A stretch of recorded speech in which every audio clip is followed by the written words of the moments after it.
வணக்கம் மக்களே, welcome to FDFS with Mohi. So இன்னைக்கு ரிலீஸ் ஆன தனுஷ் அவர்களுடைய குபேரா படத்தினுடைய ரிவ்யூ நம்ம சேனலில் இருக்குது. அதை மறக்காமல் செக் அவுட் பண்ணிக்கோங்க. அடுத்ததாக தமிழில் ஒரு காமெடி ட்ராமா என்ற பெயரில் ரிலீஸ் ஆகப்பட்டிருக்கிற சென்னை சிட்டி கேங்ஸ்டர் படத்தினுடைய ரிவ்யூ தான் பார்க்க போகிறோம். ஸோ இது ரிவ்யூ தாண்டி என்னுடைய ரேண்ட் ரிவ்யூன்னு கூட சொல்லலாம். ரேண்ட்டு ரோஸ்ட்டு எப்படின்னா எடுத்துக்கோங்களேன். ஸோ இந்த படத்தை டைரக்ட் பண்ணியிருக்காங்க அருண் கேஷவ் அவர்கள். இந்த படத்தை லீட் பண்ணியிருக்காரு வைபவ் அண்ட் அதுல்யா ரவிகள். இந்த படத்தை மேலும் சப்போர்ட்டிங் பார்த்தீங்கன்னா மணிகண்டன், அப்புறம் வந்து ரெடின் கிங்ஸ்லி, அண்ட் தென் வந்து ஆனந்த்ராஜ் அவர்கள் பண்ணியிருக்காரு, மொட்டராஜேந்திரன் அவர்கள் பண்ணியிருக்காங்க, அப்புறம் ஜான் விஜய் பண்ணியிருக்காங்க. ஸோ இவ்வளோ காமெடி பட்டாளம் இருந்து இந்த படத்தில் என்ன ஒர்க் அவுட் ஆச்சு, ஒர்க் அவுட் ஆகலை அப்படின்றத நம்ம ரிவ்யூவில் பார்க்க போகிறோம். ஸோ ரிவ்யூக்கு போகிறதுக்கு முன்னாடி இந்த ரிவ்யூ ஆனது உங்களுக்கு பிடிச்சிருந்தா மறக்காமல் லைக் பண்ணுங்கள், கமெண்ட் பண்ணுங்கள், ஷேர் பண்ணுங்கள், சேனலில் சப்ஸ்கிரைப் பண்ண மறந்துடாதீங்க. வாங்க நம்ம ரிவ்யூக்கு போகலாம். சென்னை சிட்டி கேங்ஸ்டர் இந்த படத்தினுடைய கதை சுருக்கம் என்ன அப்படின்னு கேட்டிங்கன்னா, லிவிங்ஸ்டன் கீழே வேலை பார்க்குறாங்க வைபவ் அண்ட் மணிகண்டன் அவர்கள். ஸோ லிவிங்ஸ்டன் வந்து பார்த்திங்கன்னா அவரோட பெரிய தலை வந்து பார்த்திங்கன்னா ஒரு வேலை கொடுக்குறாரு. அதாவது என்னோடய வீட்டில் இருக்கிற பொருள்லாம் நீ வந்து அபகரிச்சுட்டு போயிட்டு நான் வந்து இன்சூரன்ஸ் வச்சு கிளைம் பண்ணி, அதாவது 1.5 கோடி இருக்கிற பொருளை வந்து நான் 3 கோடிக்கு நான் கிளைம் பண்ணி எடுத்துக்கிறேன். ஸோ அதனால் உன்னோட தெரிஞ்ச ஆளுங்களை வச்சு இதை வந்து பெடுக்க சொல்ல அப்படின்னு சொல்கிறேன். லிவிங்ஸ்டன் என்ன பண்ணுறாரு, வைபவையும் இவங்க ஹெல்ப் கேட்குறாங்க.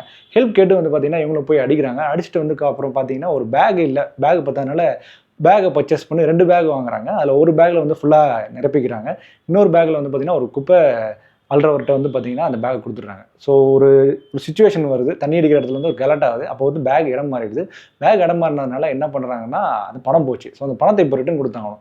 ஸோ அவங்க என்ன பண்ண போகிறாங்கன்னா, ஒரு பெரிய வடிகட்டின முட்டாளான சில கேங்ஸ், அதாவது அந்த தீவ்ஸ், அவங்க வந்து யாருன்னா ஆனந்த்ராஜ் அவங்களாம். ஸோ அந்த குரூப்புக்கு வந்து ரெடின் கிங்ஸ்லேயே கூட்டு போகிறாரு. ஸோ ஒரு பேங்க்கை கொள்ளடிக்கிறதுக்காக ஒரு திட்டம் போடுறாங்க. ஸோ ஃபஸ்ட்டு ஜுவல்லை கொள்ளடிக்க போகிறாங்க, அதுக்கப்புறம் பேங்க் கொள்ளடிக்க போகிறாங்க. ஸோ இவங்க அந்த காசை மீட் எடுத்தாங்களா இல்லையா அப்படின்ற கதையை நோக்கி தான் இந்த படம் நகரப்படுது. ஓகே, இந்த படத்தினுடைய பாசிட்டிவ் அண்ட் நெகட்டிவ் பற்றி பேசும். இந்த படத்தில் பாசிட்டிவ் அப்படின்னு கேட்டிங்கன்னா ஒன்றுமே இல்லை. ஸோ பாசிட்டிவ் கேட்டிங்கன்னா, படத்தில் நான் ஒரே ஒரு இடத்துல மட்டும் சிரித்தேன். அது என்ன இடம் அப்படின்னு கேட்டிங்கன்னா, இந்த படத்தில் வந்து ஒரு பொண்ணை வந்து கடத்திட்டு போயிடுவாங்க. வைபவ் வந்து கடத்திட்டு போயிடுவார். கடத்திட்டு என்ன பண்ணுவார், அவன் பாவம் அந்த பொண்ணு ஏதோ லவ் ஸ்டோரிலாம் சொல்கிறா, அந்த பையனுக்காக தான் வெயிட் பண்ணுறேன்னா, சரி நம்ம போய் விட்டுருவோம்னு சொல்லிட்டு விட்டுருவாரு. அதுக்கப்புறம் மொட்டையாக வந்து பார்த்திங்கன்னா அந்த வீட்டுக்குள்ளேயே தான் இருப்பார். அவர் போய் அந்த பொண்ணை மறுபடியும் கூட்டுருவார். அந்த ஒரு சீன் மட்டும் தான் இந்த படம் ஃபுல்லாக எனக்கு சிரிப்பு வந்தது. மற்ற எந்த சீனுமே என்னால் சிரிக்கவே முடியல, சிரிப்பு வரவே இல்லை. அந்த அளவுக்கு படத்தில், அதாவது ஒரு படம், ஒரு காமெடி படம் எதுக்கு எடுப்பாங்க, சிரிக்க தானே எடுப்பாங்க. ஆனால் நீ காரணம் கொண்டு இந்த படத்தில் சிரிச்சிடவே கூடாதுன்னு சொல்லிட்டு இந்த படம் எடுத்து வச்சுருந்தாங்க. அந்த மாதிரி தான் எனக்கு ஃபீல் இருந்தது. ஏன்னா படத்தில் நிறைய சீன்ஸ் வந்து அவங்களுக்குள்ளேயே பேசிக்கிறாங்க, அவங்களுக்குள்ளே காமெடி வச்சுக்கிறாங்க. ஆனால் அது எந்த ஒரு காமெடி சீக்வன்ஸும் நம்மளுக்கு சுத்தமாக ஏற்றுக்கவே முடியல, ஒர்க் அவுட் ஆகலை. நிறைய காமெடிஸ்லாம் பார்த்தீங்கன்னா ரொம்ப கிரிஞ்ச் லெவலில் போயிட்டாங்க அப்படின்னு தான் சொல்லணும்.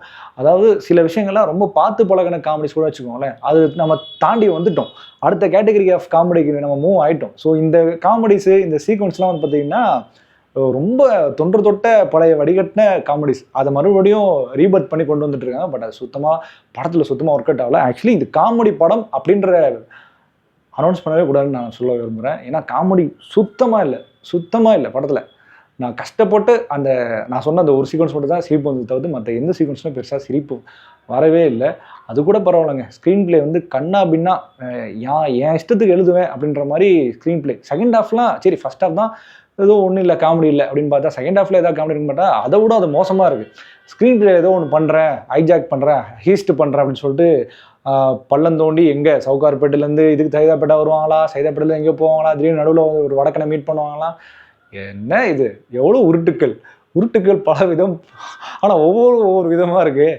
இந்த படத்தில் என்னென்னமோ உருட்டிருக்காங்க, அது கூட பரவாயில்ல, மன்னிச்சு விட்டுருவேன். இந்த படத்தில் ஹீஸ்ட்டுக்கான மரியாதையே போயிடுச்சுங்க. ஒரு சீனில் வந்து என்னென்னா, ஒரு பேங்க் வெளியில் ஒருத்தர் வந்து ஃபோன் பேசிட்டு நின்றுட்டுருப்பார். சார் நாங்கள் ரெடி ஆகிட்டோம், நாங்கள் வந்து கொள்ளடிக்க போகிறோம். வெறும் ஒரு 5 ரூபா மாஸ்க்கு வாங்கி போட்டுக்கிட்டு பேங்க்கு கொள்ளடிக்க போகிறாங்களாம். பா, என்னால் ஏற்றுக்கவே முடியல. ஸோ அந்த அளவுக்கு தான் இந்த படம் ஃபுல்லாகவே வந்து பார்த்திங்கன்னா எதுவுமே ஏற்றுக்க முடியாத அளவுக்கு தான் இந்த படம் ஃபுல்லாக போயிட்டுருக்கும். ரொம்ப படம் வச்சிட்டாங்க. படம் பார்க்கும்போதெல்லாம் செகண்ட் ஹாஃப்லாம் உட்காரவே முடியல. சில அன்வான்ட் சீன்ஸ்லாம் இருந்தது. எதுக்கு அந்த சீன்ஸ் பிளேஸ் பண்ணப்பட்டது, அதுமாதிரி ஒரு மாதிரி தனித்தனியாக இருந்தது படம் ஃபுல்லாகவே. ஒரு மர்ஜாகவே, ஒரு கண்டினியூட்டியாகவே பார்க்க முடியல. அப்புறம் ஹீரோயின்ஸ்லாம் இருக்காங்க. ஹீரோயின் வந்து பார்த்திங்கன்னா தேவையில்லாத அணி, ஹீரோவும் வந்து பார்த்திங்கன்னா தேவையில்லாத அணி. இந்த படமே தேவையில்லாத அணி வச்சுக்கோங்களேன். படத்தில் ஒன்றுமே இல்லை, சிம்பிள். படம் ஃபுல்லாகவே வந்து பார்த்திங்கன்னா இவ்வளோ காமெடியன்ஸ் இருந்தும், இவ்வளோ வைபவம் வச்சுட்டும், இவ்வளோ இது இருந்துமே படத்தில் ஒன்றுமே ஒர்க் அவுட் ஆகலை, அதுதான் நிசப்தமான உண்மை. ஸோ இதுக்கு மேலே இந்த படத்தை சொல்கிறதுக்கு வேறு எதுவுமே இல்லை. ஸோ மொத்தத்தில் இந்த படத்தை பார்க்கலாமா வேணாங்க அப்படின்னு கேட்டிங்கன்னா, இது ஒரு பிலோ ஆவரேஜ் மூவியை தான் என்னால் கன்சிடர் பண்ண முடியும். ஸோ இதுக்கு மேலே உங்கள் இஷ்டம்.